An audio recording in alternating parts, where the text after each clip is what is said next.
and Mr. Ugochukwu Afuba. You're great. We can I see am. that. Thank you, and you too. Now we're going straight to what is going on in Nigeria. First, in Enugu State, the entire House of Representative caucus has defected from the opposition PDP into the ruling All Progressive Congress APC. Now, in Bayelsa State, the deputy governor has dragged the state assembly to court after alleging a plot to impeach him, a move tied to his refusal to defect parties. Now, these are rather contrasting stories. So we have on one hand a party or a state where it seems everybody has moved bandwagons. Now they have joined the bandwagon of the APC, and we have in Bayelsa State a deputy governor refusing to move. But let's start with what is happening in Enugu State. We can recall that just weeks ago we saw the defection of the Enugu State governor in person of Peter Mba from the PDP to the APC, and even while that defection happened, he went along with some people to the APC, and we had this discussion that day. Now we are seeing even further move and defections, and one thing that they are citing is the fact that they want to connect Enugu State to the federal power, to central power. That is one thing they keep mentioning. I think they also mentioned internal crisis and all of that in the PDP as well. But I'm saying these reasons that they are giving, aligning with the center, access to development, do you think it is genuine or is just, political cover? That is a completely baseless reason that they gave. Because let's look at it. What then is the role of the opposition? Because as you can see it now, we no longer have a strong opposition in Nigeria. Because them joining the party at the center, that is the APC, the All Progressive Congress, they are trying to say that they want to add to national development. But then let me take you back. Let's look at the political structure of the United States, where we have just two political parties. That's a two-party system. We have the Democrats and the Republicans. This gives you a clear understanding of the party ideology. But then in Nigeria, I don't think we have a clear party ideology, because from time to time you see people defecting to different political parties, and it's what were you thinking when you joined the political party in the first place? So now it's looking like it's more of a personal gain to everyone wants to have a share of the national cake. Because I was reading a story where that says that a guy was shouting from they were standing in a line trying to get a cake. And then the guy noticed that I won't get to the front if I join this queue. And then he started to shout from behind, making noise so that he would be noticed. Everyone saw what he was doing and assumed he was fighting for their rights. Everyone pushed him forward so he can go and speak up. Immediately he got to the front. The national servers filled his mouth with cake. He couldn't say anything again. And I think that's what is happening now. They are saying they want to go and join in the center so that they can bring national development, not just in Nigeria, but then in their constituency in Enugu. But then I feel that there is no opposition. No one is checkmating what they are doing. You see, if everyone becomes Shakespeare, who is going to read then? I like that you said that. If everyone becomes Shakespeare, who then is going to read? I think we have to pose this question to our politicians. Please answer in the comments. Let us know. Now, let us also look at something that is quite interesting. And I don't know if this is something that the politicians put into consideration. It is the fact that you get elected into a public office under a particular political party, right? After getting elected, after some time, you defect to another party. So I'm asking, let's take a look at all of that. And also, do you think that the governor of Enugu State would have been elected if he had come from the APC, if he had contested from the APC? And what is this? Is this something that is planned, where okay, this party might not win if I contest under this party, but this is the plan, this is the ball game. When I get into seat, I am going to migrate? Or do you just think, like Mr. Ugochukwu said, you're just moving based on personal selfish interest? Well, I think everybody can agree with me that Enugu State, which is formerly PDP, a PDP state, is now an APC state. A situation whereby your governor and major key holders in politics have moved to, defected to APC. What is House of Assemblies that would not move? I was really expecting something like this, which for me is like a blow to other parties. It does not matter the party that you belong in. Take a look at Abia State. Abia State is Labour Party. But are you seeing what Alex Oti is doing in Abia State? Does it prevent him from getting or delivering for his constituents? These are constitutional rights. It's the right of every state that whatever is being allocated to other states will still get to you, irrespective of the party that you belong in. So you could see the entirety of those whole defection. At the end of the day, they said is moving closer to federal power. It's not moving closer to any federal power. It is for their own personal interest. Which politics is a game, is a selfish game. Everybody always wants what would benefit them, not even about policies, not even ideology. All of them moves where the train moves. So where the train moves. So this is a moving train movement. Now, let's also take a look at the PDP now. We're seeing the, the plans for the national convention. You'd also see chieftains in the PDP coming out to say that they are unfazed by all of these defections and that they are ready, planning. They have a lot in the pipelines ahead of 2027. But how do you think with this recent development, Mr. Ugo, that they would react? Do you think that this is the time when they would send for help, or they would come out to publicly declare that this instability in the party has gone beyond their control? Or do you think they'll cover it up? Presently, the PDP is undergoing a serious political internal crisis. They are going through a lot, and this defection is a big blow to them. We've been seeing defections. It's looking as though whenever we wake up, the news we hear in the morning is that it's a defection news. And like I said, it's a big blow to them. They no longer have the structure they used to have when we talk about the 2015 and going beyond that. So it's a big blow to them. How do you think they're going to react? I don't know for the another in the national party. That's when you take it to the national level. You see they are not settled. You also have the Wike. You see everything is in disarray. It is in disarray. I hope they find their way and others don't. They are not finding any way. All right. So you mentioned about them wanting to stand with the center power and bring more developments to Enugu State. Let also briefly, we are not touching on the second story, right? But when you ask these people, these politicians, and we've also had the discussion right here on Active Citizens, when I asked, what is the reason for these endless defections? And even Mr. Pitobi has come out to say that it is their personal choice to either defect or not. Politicians have that right to defect or not.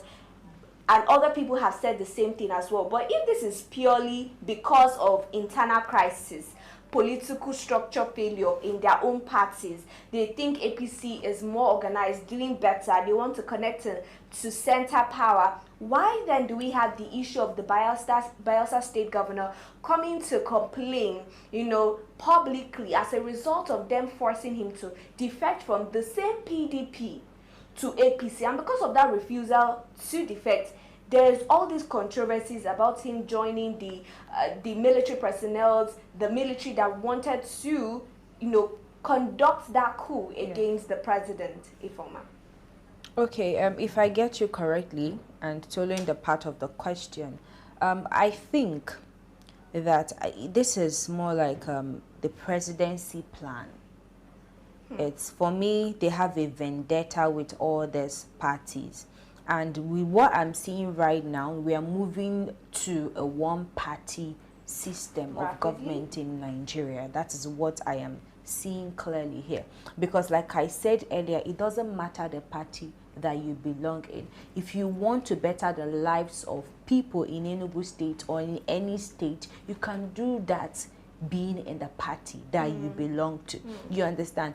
And which other question did you ask me? I'm still talking about the whole defection and whether you think this is them making this decision on themselves and it's not threats as regards the Bayelsa state governor's claims. Okay, like I said earlier, I think, like I said, is a plan, is a plot. So right now, if you are not in APC, you're either kind of striving or struggling to survive, or you stand at a point whereby it's either you're impeached or maybe you're terminated. That is what it is right now. So terminated it is in the sense of life for you. Exactly. So it's more like a do or die affair right now. Which one? What do you mean terminated? Impeachment. Okay. Now we are seeing the Bayelsa deputy governor. His governor already have defected, and he refused to defect, and he has gone to court currently seeking for. No, we're not touching on the second. Okay, we're not touching on. Okay, but what I'm trying to say here is that I think maybe the presidency is kind of forcing everybody to join APC now, that ahead is of what the 2027 so election. if it is something that it is out of their own personal free will, or if there is something behind it like threats we're seeing from from what the Bayelsa State Deputy Governor has come out to say, still talking about positioning with the central power and with the federal government. And you rightfully said you don't need to be in a particular political party for you to bring change to that government or to that area. But let's take a brief look at the Osun State, right? And the Osun State government that is ruled by the PDP. And I would like us to also remember that the president, Bola Ahmed Tinubu, is from Osun State. And we are seeing that it is ruled by the PDP. And when you look at the state allocations or the federal government allocations to the states in Osun, it is really troublesome. There are a whole lot of chaotic discussions and court cases. And I'm asking Mr. Ugu, with even the state governor coming out to complain, with the spokesperson speaking for him about this constant backlash from the federal government, it not being constitutional, do you think that there really, like Ifeoma said, is a vendetta from the presidency himself, not APC national chairman now, but from the presidency himself, to ensure that he achieves a one-party system in Nigeria? Okay, it might not explicitly be to achieve a one-party system. Although I agree with her, we are slowly gearing to a one-party system in Nigeria. And here is what I think. I feel all road leads to 2027. This is a move by the presidency to secure a second tenure. Because now let's go to 2023. I want to digress a bit. The APC, they were so confident that they would win the election. But then Mr. P2B, he did something with a Labour Party, a party that didn't have a national structure. Yes. He gave them a tough fight. And it's something for them. It's now looking like a threat to them securing a second tenure. So by all means, they want to get everyone on board. So you're saying everything is leading down to 2027 exactly to achieve a second tenure. It's all in a bid to achieve his second tenure. Okay, now so I'm just going to paint the scenario. You are saying we are slowly, but I would not agree with that. We are rapidly moving towards a one-party system, because how many states is remaining that the APC is controlling? Over 20 states, right? And the PDP that was controlling 8. 11, was it 15 to 11? Then 11 to 8. So we are seeing it reducing rapidly. So I'm saying, if everything is moving towards 2027, okay, let's get to 2027. Let's say what happens. Whoever wins. What would that mean for the politicians? Okay, let's say it's not the ruling party that wins in 2027. Will I call it defection? Exactly. See, all these people, they are, like I said, is a selfish game. Whoever is close to or whoever holds the power is where they will swing to. So we are seeing more defection if a different party comes up or wins. Yes, and I think when we talked about this on this table, I said I think there should be constitutional, punishment or sanctions for these people that defect from one party to another. You understand? But let me just still touch on the topic that we are on. See, for the fact that we are rapidly moving towards a one-party system, it kind of poses this picture, or paints this picture, that there is no more democracy in Nigeria. What happens to opposition parties that are supposed to oppose, or rather stand against some policies that the current government will sprout up with?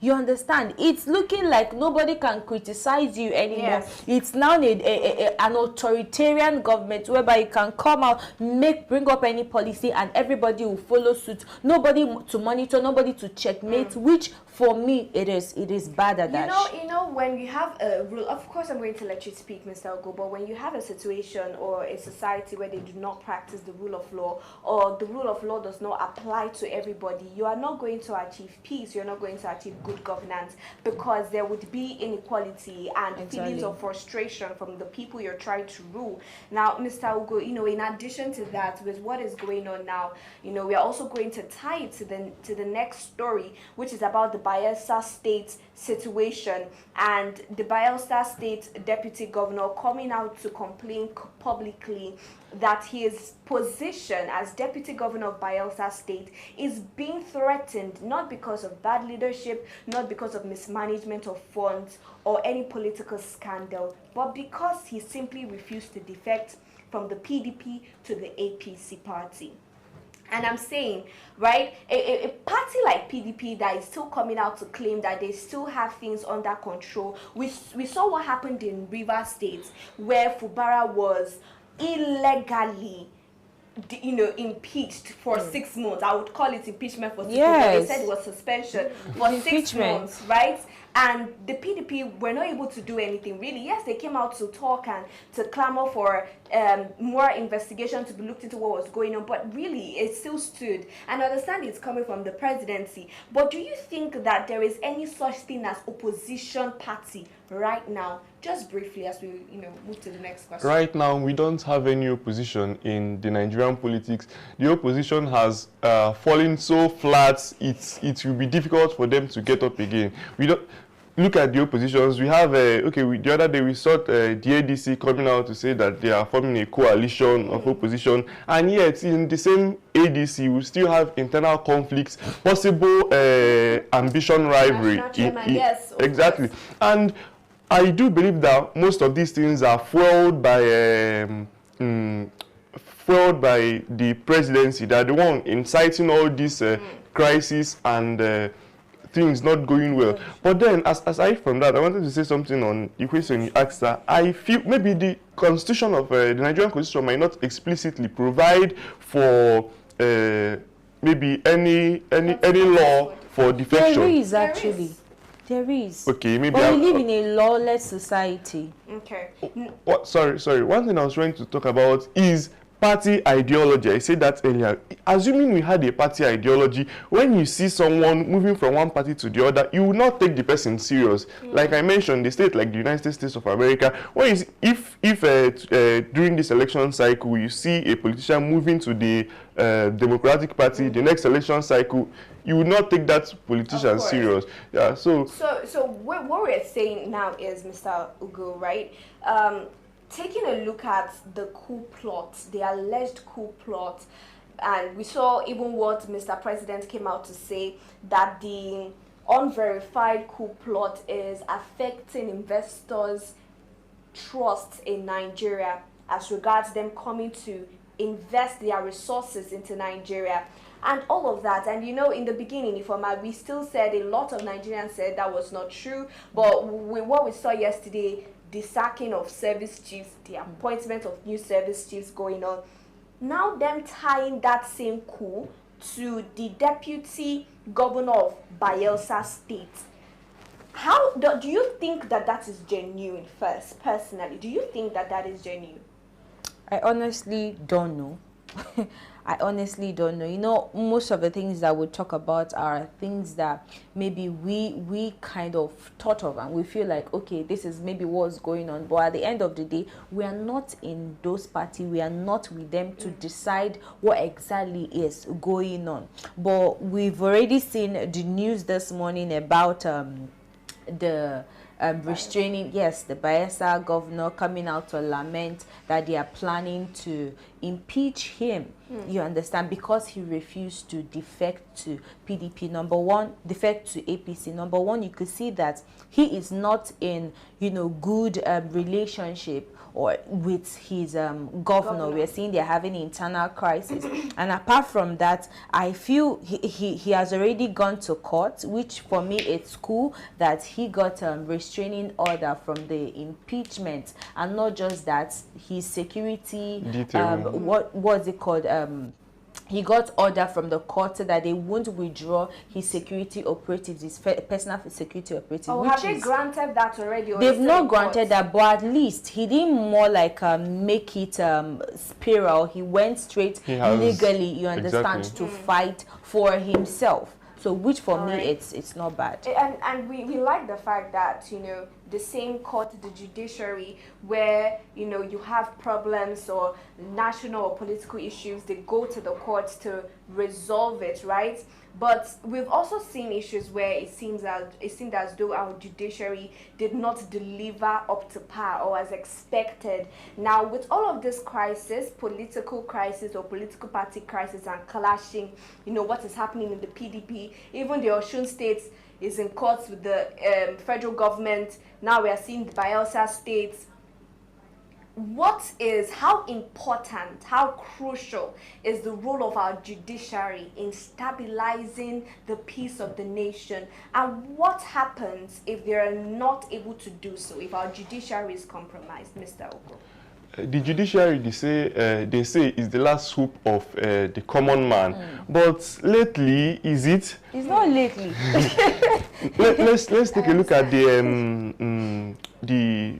Wike Fubara case. The PDP governors, they went to court, they went to the Supreme Court, but then the Supreme Court didn't deliver any judgment on that. The reason the APC lawyers and legal counsels might tell you is that it's a case in court, you have to wait, that it takes time. But then we also say that justice delayed is justice denied. The process of cases in court, it takes too long, and by the time that case is finally resolved, the harm might have been done. So exactly. That's what I feel. The judiciary is a very crucial part of our democracy. It is the last hope of the common man, and it helps to uphold the rule of law, not just the rule of law, but then democracy.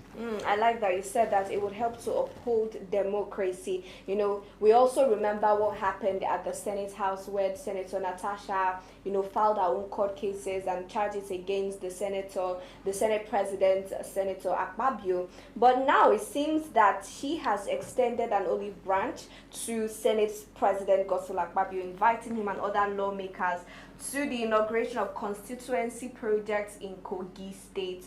Now, the Senate President read the letter, and after reading the letter, he said congratulations in advance to Senator Natasha.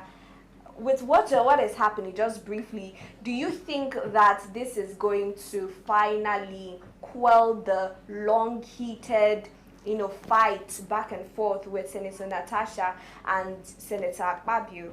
Well, it's possible.